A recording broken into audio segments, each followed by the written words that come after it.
ব্রহ্ম হতে কীট পরমাণু সর্বভূতে সেই প্রেমময়, মন প্রাণ শরীর অর্পণ কর হে সখা, এ সবই তার পায়। অবশ্যই আজকের দিনে দাঁড়িয়ে আধ্যাত্মিকতাকে নিয়ে যে সমস্ত সংকীর্ণতা আমাদের মধ্যে আছে, আমরা অনেক সময় ভাবি যে আধ্যাত্মিকতা খুবই একটা আলাদা জগতের বস্তু, এবং আপনার আমার মতো সংসারী মানুষরা বৈরাগ্যের ওই পথটা কোনোদিনও নিতে পারবো না। এবং তাই জন্য আমরা সব সময় আধ্যাত্মিকতাকে সাধু সন্ন্যাসীদের জন্য তুলে রাখি, বা যারা ধর্মাবলম্বী তাদের জন্য তুলে রাখি। এবার আজকে যেহেতু এই উৎসবটা সুভাষ এবং বিবেকানন্দকে নিয়ে, তাই আমি আজকের পক্ষের বক্তব্যদের মধ্যে একটা ভাবনার উদ্রেক ঘটাতে চাই। আপনারা এই যে প্রশ্নটা, এই যে কথাটা বলছেন যে আধ্যাত্মিক ভাবধারায় আবিষ্ট হওয়ার দরকার নেই বা না হলেও চলবে, আমি আরেকটা সমান্তরালে প্রশ্ন করছি, তাহলে বিবেকানন্দেরও কি আজকের সমাজে চলতি শতকে দরকার আছে কি নেই? এই সমান্তরালে চিন্তাটা চলতে থাকুক, আমি আমার বক্তব্য এগিয়ে নিয়ে যাচ্ছি। যখন সুভাষচন্দ্র বসু জন্মান, তখন স্বামী বিবেকানন্দ মানে খুব কম বয়সে, সুভাষচন্দ্র যখন খুব কম বয়স, স্বামী বিবেকানন্দ মারা যান। এবং এই যে মারা যাওয়ার পরে, তারপর যখন উনি বই পড়ে বিবেকানন্দকে নিয়ে জানছেন, তিনি বলছেন যে স্বামীজি আমার মধ্যে প্রবেশ করছেন, অর্থাৎ তিনি ক্লাসলেস হয়ে যাচ্ছেন। তরুণ গোস্বামী তার একটা বক্তব্যে খুব ভালোভাবে বলেছিলেন যে স্বামী বিবেকানন্দ যখন আপনার মধ্যে প্রবেশ করবে, তখন আপনি ক্লাসলেস হয়ে যাবেন।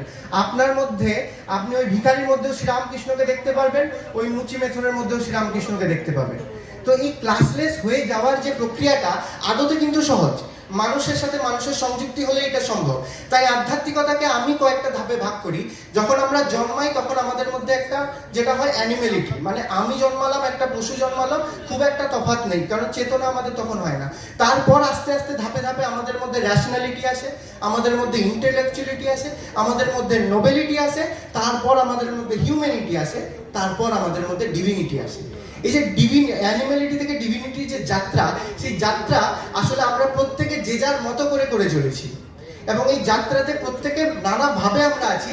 তার জন্য আমাদেরকে খুব একটা যে মানে আড়ম্বরের সহিত সংসার ত্যাগ করতে হবে তা কিন্তু নয়। এবং এই সহজীকরণের প্রক্রিয়াটাই কিন্তু ভারতীয় দর্শনে শ্রীরামকৃষ্ণ এবং স্বামী বিবেকানন্দের অবদান। কারণ আপনি যখনই ব্রহ্মকে নিয়ে কিছু অনুধাবন করতে যাবেন, তখন দেখবেন নানা মতবাদ।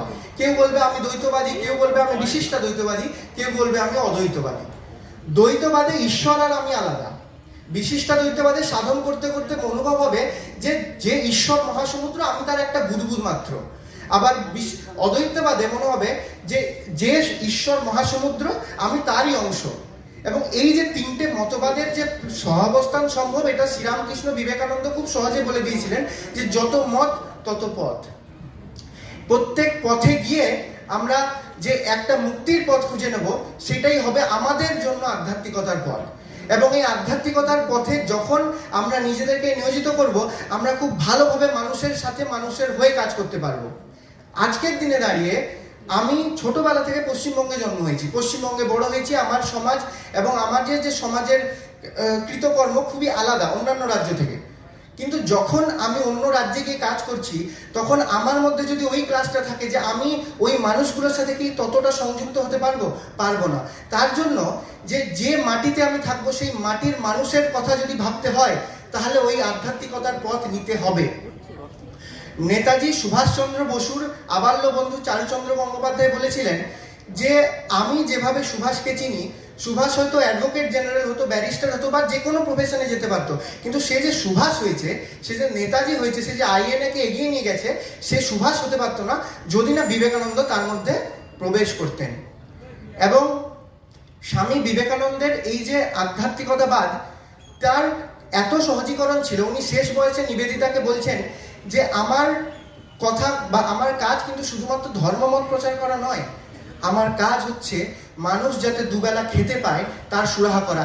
এবং স্বামীজির ওই যে আধ্যাত্মবাদ থেকে যতগুলো কথা উনি বলে গেছেন, আমি আপনাদেরকে বলতে পারি 2030-তে যে আমাদের United Nation development programme sustainable development goal দিয়েছে 17টা, তার মধ্যে 5টা লক্ষ্যমাত্র সরাসরি স্বামীজির কথায়। ফার্স্ট হচ্ছে জিরো পভার্টি, দারিদ্রতা দূরীকরণ। আপেক্ষিক দারিদ্রতা দূরীকরণের স্বামীজি বলে গেছেন যে কে কোন দিন দেখেছো টাকায় মানুষ করে, মানুষ চিরকাল টাকা করে থাকে। অর্থাৎ আপেক্ষিক দারিদ্রতাকে দূরীকরণের পথ বাদলে গেলেন উনি। জিরো পভার্টি, জিরো হাঙ্গার, যে ঈশ্বর আমাকে এই জন্মে খাবার অন্ন জোগাড় করতে পারে না, সে পরজন্মে আমাকে অন্ন জোগাড় করে দেবে, এ আমি মানি না। জিরো হাঙ্গারের কথাটা উনি বলে গেলেন। এইভাবে আমি আজকে বিবেকানন্দ এবং আধ্যাত্মিকতাবাদকে একসাথে নিয়ে বলতে চাই যে চলতি শতকে আধ্যাত্মিকতাবাদের অনেকটা জায়গা আছে। ধন্যবাদ।